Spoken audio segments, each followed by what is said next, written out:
Assalamualaikum warahmatullahi wabarakatuh. Selamat datang di Centana Centini. Dalam kesempatan kali ini, kita akan menceritakan sebuah kisah misteri yang akan membuat bulu kuduk kita berdiri. Kali ini, kami akan menceritakan kisah misteri yang ditulis oleh Netra Kala dengan judul Lebur Sukma. Sebuah perjanjian tetaplah perjanjian, hingga Sukma harus dilebur episode ke-6. Namun sebelum kita lanjut ke ceritanya, bagi kalian yang belum subscribe, silahkan subscribe sekarang juga. Dan jangan lupa aktifkan loncengnya, agar tidak ketinggalan cerita seram lainnya dari channel ini. Lalu bagaimana kelanjutan kisahnya? Jangan berlama-lama, ayo kita langsung ke ceritanya.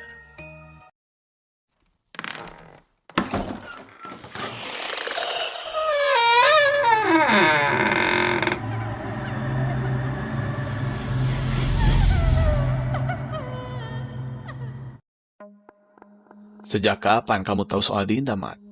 Tanya Pak Kusno penasaran. Ketika Ahmad selesai menceritakan tentang apa yang ia ketahui. Sejak aku membaca catatan yang ditinggalkan oleh Ajeng. Meski aku merasa dikhianati oleh kalian semua, aku memilih untuk diam. Aku tidak ingin lelembut yang sudah menjadi peliharaan keluarga ini mengincar Dinda. Ucap Ahmad getir. Pak Kusno menghela napas panjang. Dia tidak mengira jika Ahmad sudah mengetahui tentang keadaan Dinda. Maafkan kami, Mat, karena sudah menyembunyikan semua ini. Tapi sekarang ada masalah yang jauh lebih penting. Ada beberapa hal yang belum kau ketahui. Jawab Pak Kusno. Ahmad dia memperhatikan. Pandangannya menatap tajam ke mata Pak Kusno. Dia bertanya-tanya tentang hal apa yang dimaksud oleh mertuanya itu. Selain tentang makhluk yang menjadi sumber masalah di keluarga ini. Apa yang sebenarnya belum ku ketahui? Tanya Ahmad hati-hati. Banyak. Bahkan lebih banyak dari yang kau kira. Ucap Pak Kusno sambil membakar sebatang rokok di tangannya. Selama ini mungkin kau sudah tahu tentang apa yang terjadi dengan Dinda. Tapi ada hal yang tidak sesuai dengan apa yang kau pikirkan. Lanjut Pak Kusno. Maksudnya? Ucap Ahmad kebingungan. Sosok wanita yang kau ceritakan tadi bukanlah makhluk yang mengincar nyawa kalian. Ucap Pak Kusno pelan. Ahmad terdiam, mencoba mencerna kalimat yang diucapkan oleh Pak Kusno.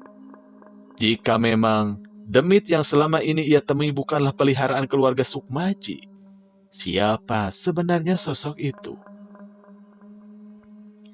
Jelaskan, apa yang sebenarnya terjadi? Desak Ahmad. Pak Kusno menghembuskan napas panjang, disertai asap rokok yang keluar dari lubang hidung dan mulutnya. Seperti yang kau katakan tadi, sosok wanita yang selama ini kamu lihat bukanlah perawangan milik keluarga Sukmaji. Justru dialah yang menjagamu dari sosok Sengkolo. Namun semua berubah saat Dinda kembali ke rumah ini beberapa hari yang lalu. Ucap Pak Kusno. Sengkolo? Siapa Sengkolo? Potong Ahmad. Dialah perawangan dari keluarga Sukmaji. Kehadirannya selalu ditandai dengan suara wayangan dan aroma bunga mawar. Terkadang, dia pun meninggalkan kelopak bunga mawar di waktu-waktu tertentu. Jelas Pak Kusno.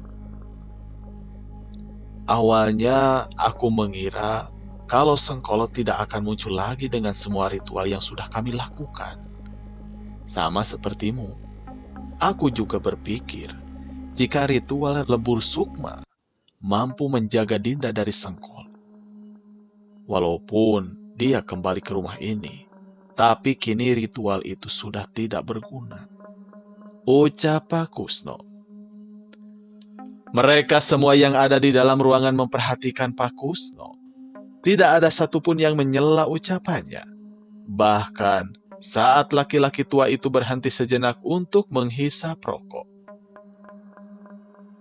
Sejak kembalinya Dinda, dia sudah mendapat banyak petunjuk tentang kehadiran Sengkolo. Dari mulai dia mendengar suara wayangan yang berasal dari arah kamarmu, adanya kelopak bunga mawar yang berserakan di bawah ranjangmu, hingga dia bisa melihat sosok Ratmi. Jelas Pak Kusno. Ahmad mengerutkan dahinya. Suara wayangan dari arah kamarku. Kenapa aku tidak pernah mendengarnya? Tanya Ahmad kebingungan. Pak Kusno menggeleng. Tidak. Selama Ratmi ada di dekatmu, kau tidak akan pernah bersinggungan dengan Sengkolo. Dan salah satu tanda lainnya jika Sengkolo terbebas, yaitu dengan kesembuhanmu. Itulah perjanjian yang dibuat oleh Sukmaji dengan sosok Ratmi. Kalau aku dijaga oleh Ratmi, dan kalian sudah melakukan ritual dengan menjauhkan Sengkolo dari Dinda, kenapa ritual itu bisa rusak? Tanya Ahmad penasaran. Sekali lagi, Ahmad memandang ke arah mereka bertiga bergantian. Cukup lama mereka terdiam, tidak menjawab pertanyaan Ahmad. Pak Kusno, desak Ahmad. Ayah, ucapan Dinda dipotong Mbok Marni memintanya untuk diam. Biarkan kakekmu yang menjelaskan, ucap Mbok Marni. Takut jika Ahmad mengetahui anaknya sudah melakukan hubungan terlarang, dia akan meluapkan emosinya kepada Dinda. Dinda sudah akan menikah, Mat, ucap Pak Kusno pada akhirnya. Ahmad terperanjat. Dia tidak mengetahui perihal rencana pernikahan anaknya. Dia menatap Dinda dalam-dalam, mencoba mengonfirmasi kebenarannya. Apakah diucapkan kakekmu itu benar, Dok? Tanya Ahmad. Dinda mengangguk. Menjawab pertanyaan bapaknya, dia masih tidak berani menatap Ahmad secara langsung. Perasaan takut menyelimuti batinnya. Jadi, karena Dinda akan menikah, lantas ritual yang dulu pernah kalian lakukan bisa rusak? Tanya Ahmad. Semua yang ada di ruangan itu menggeleng bersamaan. Ahmad semakin bingung. Rasa jengkel mulai ia rasakan. Ayolah, jelaskan saja apa yang sudah terjadi, ucap Ahmad keras. Tahan emosimu, Mat. Baiklah, akan kujelaskan. Ritual lebur sukma itu rusak karena Dinda pernah melakukan hubungan badan dengan calon suaminya, ucap Pak Kusno lantang. Mata Ahmad membulat, melotot ke arah Dinda.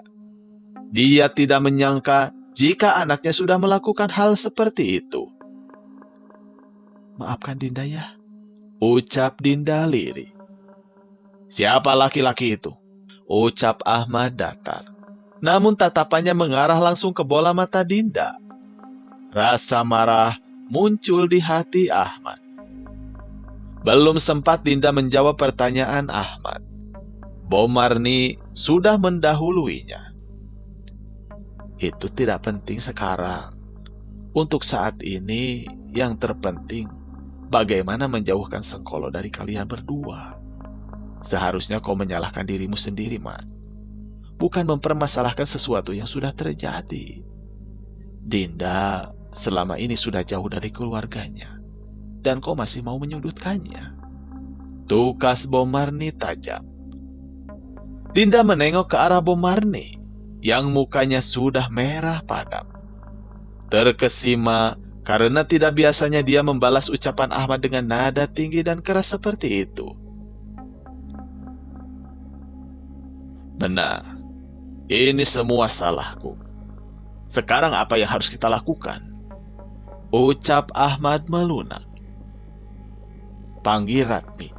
Cari tahu bagaimana caranya memutuskan ikatan yang sudah turun-temurun di keluarga kalian, kata Pak Kusno. Bagaimana caranya? Itu urusanku. Yang terpenting, sekarang kalian harus bersiap saja dengan kemungkinan terburuk. Aku tahu bagaimana ganasnya Sengkolo. Aku sendiri sudah melihat bagaimana dia berbuat keji kepada manusia, ucap Pak Kusno, sembari beranjak meninggalkan ruangan.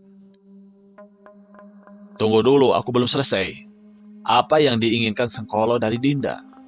Bukankah seharusnya dia mengincarku? Tanya Ahmad.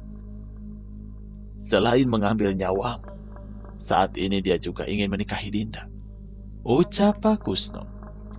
Ahmad menghela napas, kepalanya terasa begitu berat. Berulang kali dia mengusapkan telapak tangannya ke wajahnya.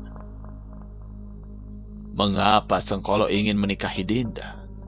Tanya Ahmad getir. Bom Marni benar-benar terenyuh dengan nasib Ahmad. Tenangkan dirimu, Mat. Berdoalah semoga semua baik-baik saja, ucap Bom Marni. Dosa apa yang telah kulakukan, Bo? Sampai anakku ikut menanggung karmanya, ucap Ahmad prihatin. Begitulah kehidupan. Kamu harus lebih tenang dan kuat menjalaninya. Ini semua demi anakmu. Setidaknya, itulah yang akan kulakukan untuk menyelamatkan cucuku. Ingat, aku sudah pernah kehilangan anak. Jangan sampai itu terjadi pada dirimu, tegas Bom Marni. Ahmad termenung, matanya terpejam, mencerna setiap kata-kata yang diucapkan oleh Bom Marni. Meskipun dia merasa dunia ini tidak adil, tapi ada orang yang jauh lebih tersiksa dari dirinya. Kita lakukan apa yang kakekmu sampaikan, ucap Ahmad kepada Dinda. Malam kembali datang. Suara serangga terdengar merdu saling bersahutan, seolah suara mereka menjadi pengiring di setiap aktivitas yang terjadi di rumah keluarga Sukmaji. Saat ini Dinda sedang berada di kamar ayahnya. Sedari sore, dia berada di sana. Ahmad memintanya untuk menceritakan semua detail apa yang sudah Dinda lalui selama ini. Jadi, Ratmi mengatakan kalau ayah bisa hidup karena dia masih ada di sini. Tanya Ahmad dengan nada tidak percaya. Dinda menganggukkan kepalanya. Itu yang diucapkan Ratmi ya. Bukan Dinda tidak senang dengan kesembuhan ayah. Tapi khawatir kalau apa yang dikatakan Jin itu benar, potong Ahmad. Dinda kembali menganggukkan kepalanya. Jangan mudah percaya, Du, dengan ucapan mereka. Hidup dan mati adalah ketentuan Tuhan. Kita sebagai manusia hanya bisa berusaha untuk menjalani kehidupan sebaik mungkin, jelas Ahmad. Jadi, kapan ayah bisa bertemu dengan calon suamimu? Tanya Ahmad untuk mengalihkan pembicaraan. Besok kalau semua masalah di keluarga ini sudah selesai ya, jawab Dinda. Ahmad mengangguk ngerti. Andai Eyangmu tidak melakukan persekutuan itu, mungkin kita masih bisa berkumpul bersama ibumu, gumam Ahmad. Dinda bermimpi ketemu Eyang ya, sahut Dinda, teringat akan mimpi yang dialaminya semalam. Seketika Ahmad menengok ke arah Dinda. Eyang siapa? Eyang Sukmaji. Eyang Sukmaji ya. Beliau meminta untuk mengakhiri semua ini dan berpesan agar Dinda tidak melakukan apa yang sudah dilakukannya, terang Dinda. Sebenarnya ayah juga tidak pernah suka dengan segala macam hal yang berkaitan dengan ritual gaib. Apa yang dilakukan Eyangmu dan Pak Kusno tidak pernah membuahkan hasil yang baik, kata Ahmad sengit. Memang sejak dulu Ahmad tidak begitu percaya dengan hal yang berbau dedemit, terlebih dengan segala macam ritual yang sudah dilakukan oleh ayahnya dan Pak Kusno. Eyang hanya ingin anaknya bisa hidup lebih lama, Setidaknya itu yang dulu ia lakukan. Jawab Dinda. Matanya menatap lurus ke arah Ahmad, seolah sedang memberitahu apa yang dilakukan Sukmaji semata-mata untuk kehidupan anaknya. Tidak percaya, ucap Dinda tersenyum. Sekarang, apa bedanya dengan ayah yang membiarkan Dinda hidup di panti asuhan? Ayah membiarkan Dinda hidup di panti agar memiliki kehidupan normal, kan? Ya, mungkin sama dengan Eyang Sukmaji. Dia juga menginginkan agar anaknya bisa menjalani kehidupan yang normal, walaupun mengorbankan banyak orang. Lanjut Dinda. Ahmad termenung mendengar penuturan Dinda, seolah mendapatkan tamparan keras. Dia menyadari ternyata selama ini, apa yang sudah dilakukannya juga tidak jauh berbeda dengan Sukmaji. Kenapa tetapan ayah begitu? Tanya Dinda saat mendapati Ahmad sedang menatapnya dengan sorot mata kagum. Ahmad menggelengkan kepalanya. Maafkan perbuatan ayah. Semua pasti berat untukmu. Sudah ya, lebih baik kita segera bersiap, ujar Dinda sembari membantu Ahmad mengenakan sweater miliknya. Setelah Ahmad selesai memakai baju hangatnya, segera mereka keluar kamar, menuju taman belakang di mana Pak Kusno dan Bomarni sedang mempersiapkan ritual untuk memanggil Ratmi. Sesampainya di sana, Dinda segera mendorong kursi roda menuju ke arah Pak Kusno dan Bomarni yang sedang duduk di bawah pohon mangga. Apakah semua ini aman, Pak? Tanya Ahmad penuh keraguan. Kenapa? Kamu takut? Kalau takut, lebih baik kamu tunggu di kamar saja, tukas Pak Kusno. Ahmad tertawa ngejek. Takut? Sudah puluhan kali aku bertemu dengan wanita itu. Apalagi yang perlu kutakutkan? Timpal Ahmad mengejek.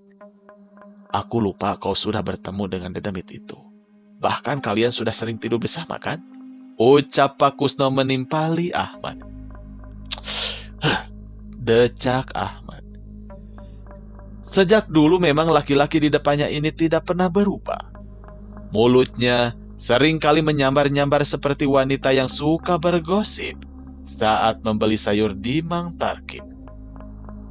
Ya, Dinda tidak menyangka selera ayah seperti itu. Emang ibu kurang cantik ya? Ucap Dinda yang kini sudah berdiri di sebelah Ahmad. Cucu dan kakek tidak ada bedanya, gerutu Ahmad jengkel. Oh alamat, sudah tua kok gampang merajuk, kata Pak Kusno. Sopo sek mutungan, panjenengan iku Pak, wes sepuh lambene, lemes poyo bakul dawet, balas Ahmad tidak terima. Seketika senyum di bibir Pak Kusno menghilang. Ia menatap Ahmad marah. Sedangkan Dinda dan Bomarni yang melihat tingkah mereka terkikil geli. Sepertinya sebentar lagi pesta pernikahan mereka akan diumumkan, Bo. Bisik Dinda. Iya, Ndu. Si Bo ikhlas kalau kakekmu menikah sama Ahmad. Balas Bomarni. Mulutmu, ucap kedua laki-laki itu menolehkan kepala mereka ke arah Dinda dan Bomarni yang masih cekikikan. Tuh lihat, Bo, bisa kompakan. Dia sudah tidak bisa menahan tawanya. Di bayangannya muncul Ahmad dan Pak Kusno yang tengah mengenakan pakaian pengantin. Jadi tidak ini, apa mau ngomong terus? Kata Pak Kusno berusaha untuk mengalihkan topik pembicaraan. Dinda dan Bomarni mengangguk dengan masih menahan tawa. Sedangkan Ahmad terlihat mencibir. Ya sudah, kalau kalian mundur jangan lakukan apapun, ucap Pak Kusno kembali serius.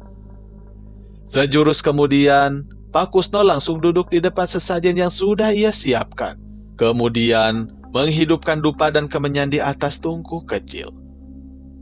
Sontak mereka bertiga yang ada di belakang Pak Kusno mundur beberapa langkah. Entah apa yang dilakukan oleh Pak Kusno, yang terdengar hanyalah gumaman. Beberapa menit menunggu, mereka mengarahkan pandangan ke segala sisi, seolah sedang mencari sesuatu. Hingga terasa ada hawa dingin yang menyeruak di antara mereka. Suasana yang awalnya tenang tiba-tiba saja berubah saat hembusan angin datang. Dinda merapatkan tubuhnya ke Bomarni.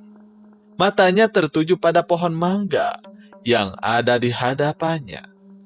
Terlihat asap tebal muncul di depan Pak Kusno, kemudian berubah memadat menjadi siluet sesosok wanita. "Ratmi," ucap Dinda lirih. Sama seperti yang dilihat oleh Dinda, Ahmad juga melihat sosok Ratmi.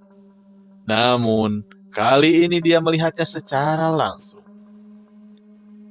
Tubuh Pak Kusno beranjak mundur ke arah mereka. Tatapannya terpaku pada sosok Ratmi yang masih berdiri di depan sesajen yang sudah disiapkan. "Pak," ucap Ahmad, saat mendapati Pak Kusno sudah berada di sampingnya. "Shh, sudah perhatikan," potong Pak Kusno. Dinda tersentak. Tangannya mencengkram lengan Bomarni saat melihat Ratmi yang mulai memakan sesajen yang ada di atas tampah. "Apa keinginanmu?" tanya Ratmi dengan kepala tertunduk. "Tidak ada. Aku cuma ingin tahu bagaimana caranya agar ikatan sukma keluarga ini dengan Sengkolo bisa terlepas," kata Pak Kusno berani. Dinda terus saja mengamati Ratmi. Sejak dari tadi, ia tidak melihat mulut wanita itu bergerak. Bahkan, suara yang terdengar seperti bergaung di telinganya. "Tidak ada. Percuma. Ikatan itu sudah menjadi satu dengan darah. Apalagi sekarang, lebur sukma anak perempuan itu sudah rusak. Laki-lakinya juga tinggal menunggu ajal," kata Ratmi. Deg.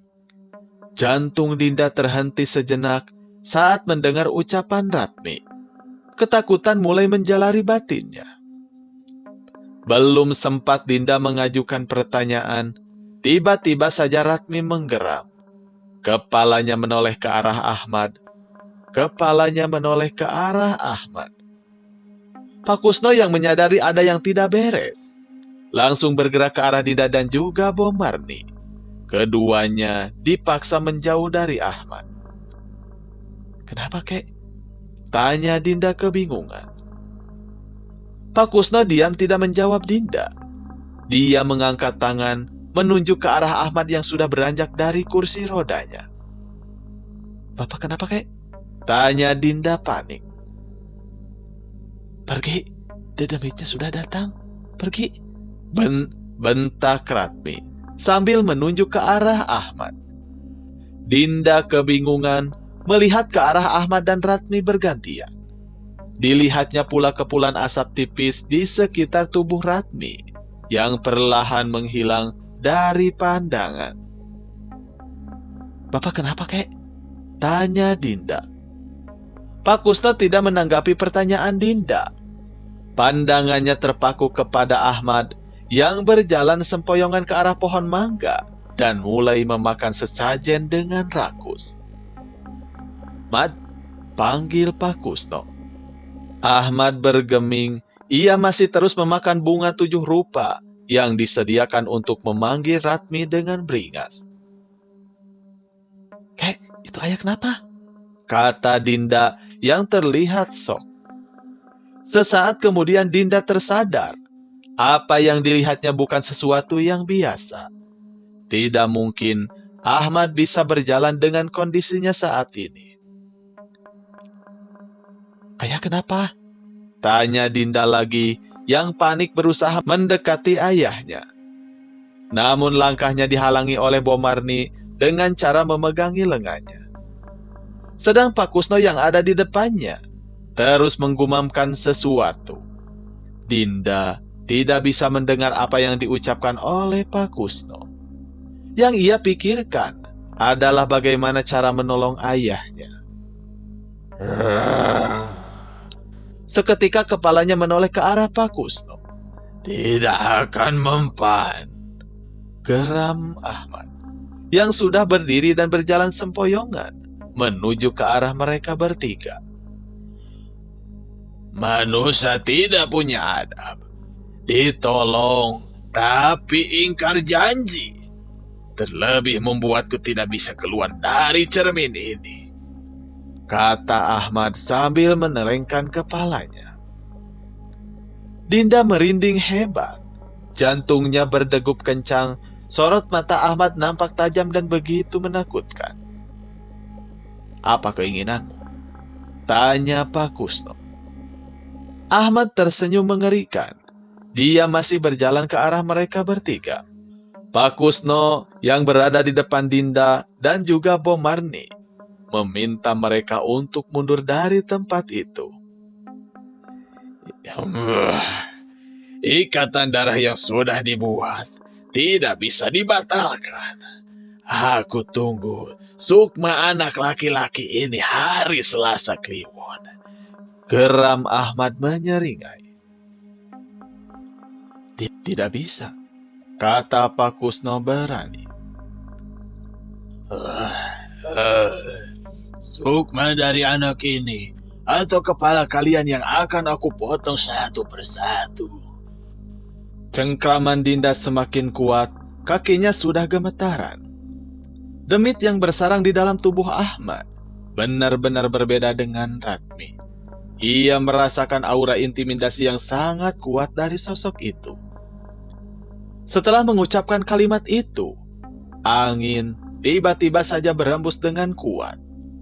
Aroma bunga mawar juga mulai tercium. Sayup terdengar suara dalang dari dalam rumah. Mata Dinda membulat seketika. Menyadari sesuatu, dia mengetahui sosok demit yang ada di dalam tubuh ayahnya. Sudah tahu siapa aku, ucap Ahmad menyeringai. Dinda menggelengkan kepalanya. Di dalam hati dia terus berdoa, berharap makhluk itu segera keluar dari tubuh ayahnya. Tidak tahu siapa aku, tanya Ahmad parau. Lantas dia berbalik dan kembali berjalan sempoyongan, menuju ke arah sesajen yang ada di bawah pohon.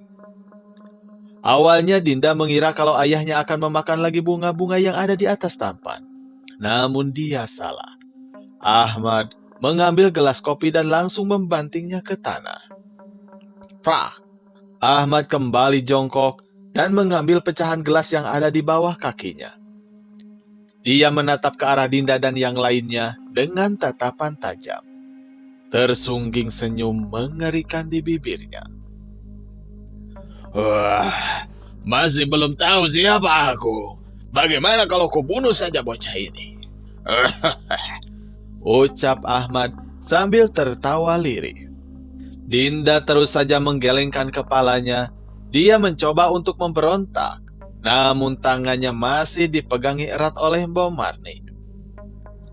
Sudah dong, bahaya, ucap Bom Marni tak kalah panik. Tapi belum sempat Dinda menyelesaikan ucapannya, Pak Kusno sudah menerjang Ahmad yang membuatnya tersungkur di atas tanah. Bantu pegangi tangannya, teriak Pak Kusno. Bom Marni dan Dinda langsung berlari ke arah Pak Kusno. Anehnya tidak ada perlawanan dari Ahmad, dia hanya terus menyeringai.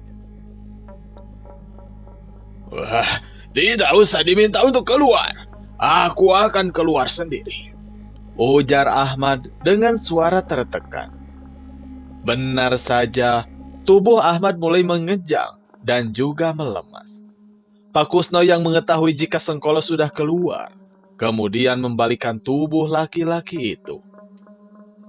Ayo, kita bawa masuk Ahmad ke dalam, ucap Pak Kusno menggendong Ahmad ke dalam rumah.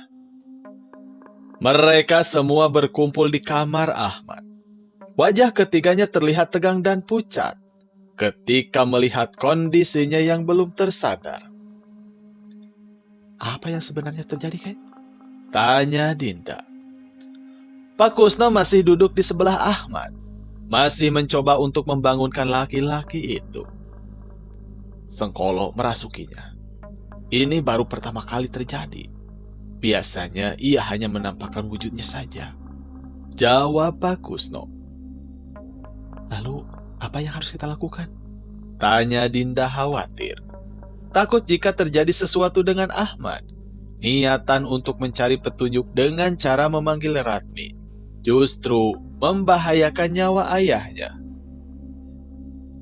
Tenangkan dirimu dulu. Biar Simbo buatkan minum yang hangat untuk kalian ya.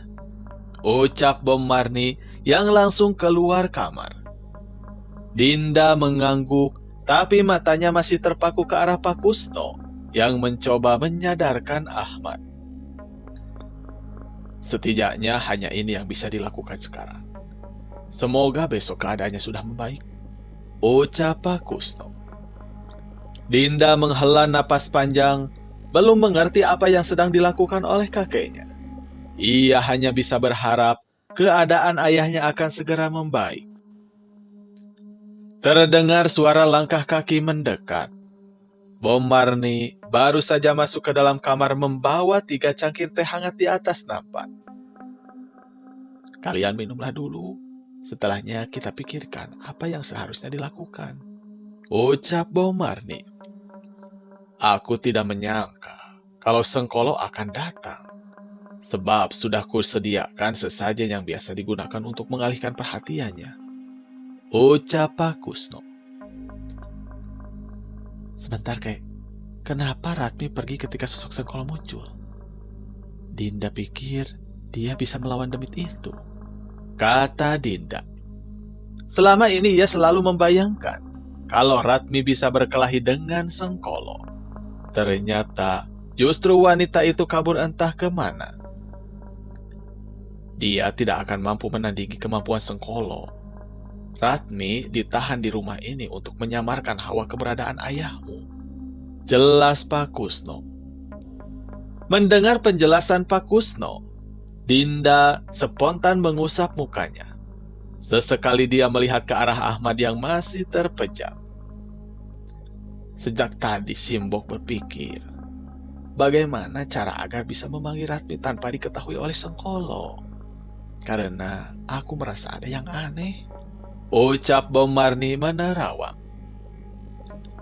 Maksudnya apa, Bu? Tanya Pak Kusno keheranan. Kalian tidak sadar saat Ratmi mendatangi Dinda. Dia bisa memperingatkan bahwa Sengkolo sedang berada di dalam rumah. Yang artinya dia bisa muncul kapan saja tanpa diketahui oleh Sengkolo, kan? Jelas Bom Marni. Dinda termenung, mencerna kalimat Bom Marni dan mengingat semua kejadian yang sudah dilalui beberapa malam ini.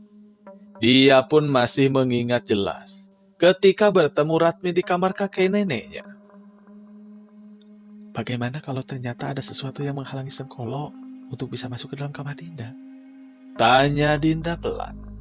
Pak Kusto dan Bom Marni menatap Dinda kebingungan. Benar kan? Dulu Dinda pernah melihat kelopak bunga mawar di kamar ini. Yang berarti dia bisa masuk ke sini. Namun semalam saat suara wayangan itu muncul, dia bisa memperingatkanku untuk tidak keluar dari kamar. Ucap Dinda bergantian menatap Pak Kusno dan Bom Marni. Kenapa? Kalau ide itu tidak masuk akal, bisa kita cari cara lain. Kata Dinda sangsi saat melihat Pak Kusno dan Bom Marni menatapnya aneh. Ayo kita coba. Aku tidak menemukan ide lainnya. Aku juga merasakan kalau di kamarmu memiliki energi yang sedikit berbeda. Ujar Pak Kusno yang langsung beranjak menuju pintu. Melihat suaminya beranjak, lantas Bom Marni menarik Dinda untuk mengikuti laki-laki tua itu. Untung kamu cerdas, Din. Ucap Bom Marni sembari berjalan melangkah ke arah pintu. Dinda hanya menanggapi ucapan Bom Marni dengan senyuman. Pikirannya masih terus terpaku dengan keadaan ayahnya. Semoga memang Ratmi belum pergi dari rumah ini. Baru beberapa langkah mereka berjalan. Pak Kusno tiba-tiba saja menghentikan langkahnya. Kenapa, Pak? Tanya Bomarni keheranan. Aku mules, Bu. Sebentar ya. Ucapnya sambil berlari ke arah kamar mandi yang ada di kamar Ahmad. Duh, lagi buru-buru malah sempet-sempetnya mules. Mana kentutnya bau lagi. Gerutu Bomarni. Mau tidak mau Dinda terkekeh. Selain penuh dengan masalah, ternyata keluarga ini juga penuh gurauan. Ya, namanya juga orang sakit perut, Bo. Celetuk Dinda. Iya, Ndu. Si Mbok curiga, jangan-jangan tadi kakekmu itu juga makan kembang. Ucap Bomarni. Iya ya, Mbok. Waduh, kalau begitu kasihan ayah juga, Mbok. Besok pagi kalau sudah bangun pasti bunganya sudah mekar. Ucap Dinda. Duh, kamu jangan ketularan mereka. Si Mbok sudah cukup stres. Kalau ditambah kamu bisa gila nanti, Mbok. Ucap Bomarni bergidik. Menengahi suaminya dan Ahmad saja sudah cukup menguras tenaga. Bagaimana jika Dinda ikut menjadi seperti mereka? Dinda hanya terkekeh. Meskipun baru sebentar mengenal Bomarni, dia bisa merasakan kesabaran wanita ini. Nungguin apa? Ayo, ucap Pak Kusno saat mendapati istrinya dan Dinda kembali duduk di samping Ahmad. Ya, nunggu kamu toh, Pak. Bukan nunggu bunga mekar. Ucap Bomarni geram. Lah, lagi berak kok ditungguin. Kurang kerjaan. Sudah, ayo. Ajak Pak Kusno. Lantas mereka bergegas ke kamar Dinda. Sementara Pak Kusno menyiapkan perlengkapan yang akan digunakan. Dinda dan Bomarni menunggu di dalam kamar. Bo, apa Dinda dan ayah bisa selamat? Tanya Dinda lirih. Bomarni tersenyum dan langsung memeluk Dinda dari samping. Urusan mati itu bukan kehendak jin atau manusia, Dok. Mati itu milik Tuhan. Yang penting kita ikhtiar dulu, kata Bomarni menenangkan. Tapi Dinda takut, Bo. Bagaimana kalau tidak ada solusi dari semua masalah ini? Jawab Dinda sendu. Sudah, Simbo juga tidak tahu. Tapi yang Simbo yakini, tidak ada masalah yang tidak punya jalan keluar. Asal mau berusaha. Terang Bomarni sambil mengusap lengan Dinda. Dinda mengangguk. Beberapa kali dia menghela napas panjang. Dulu ibu orangnya seperti apa, Mbok? Ajeng. Wah, dia miniatur dari kakekmu. Tingkah polanya lebih mirip laki-laki daripada perempuan. Keberaniannya jauh lebih besar ketimbang ayahmu. Ucap Bomarni. Dinda tersenyum. Dia membayangkan sosok wanita tomboy dengan laki-laki muda yang sifatnya tidak mau mengalah. Lagi ngomongin apa? Ayo sekarang kita coba panggil Ratmi. Ucap Pak Kusno yang baru saja masuk ke dalam kamar Dinda. Segera mereka bertiga berkumpul di sudut ruangan. Pak Kusno mulai membakar kemenyan dan dupa. Seketika kamar Dinda penuh dengan asap dan bau yang menyengat. Beberapa menit mereka menunggu. Pak Kusno masih duduk bersila. Bibirnya komat kamit membaca mantra untuk memanggil Ratmi. Brak! Terdengar suara pintu yang dibanting dengan keras. Sontak mereka bertiga menatap ke arah sumber suara. Kamar yang awalnya terasa pengap, tiba-tiba saja menjadi dingin. Embusan angin dari jendela terasa lebih kuat daripada sebelumnya. Mungkin jika Dinda belum pernah bertemu dengan Ratmi, dia akan kaget. Namun karena sudah terbiasa dengan kehadirannya, dia lebih bisa mengendalikan diri. Ratmi, ucap Dinda saat mendapati sosok itu duduk di pinggir kasurnya.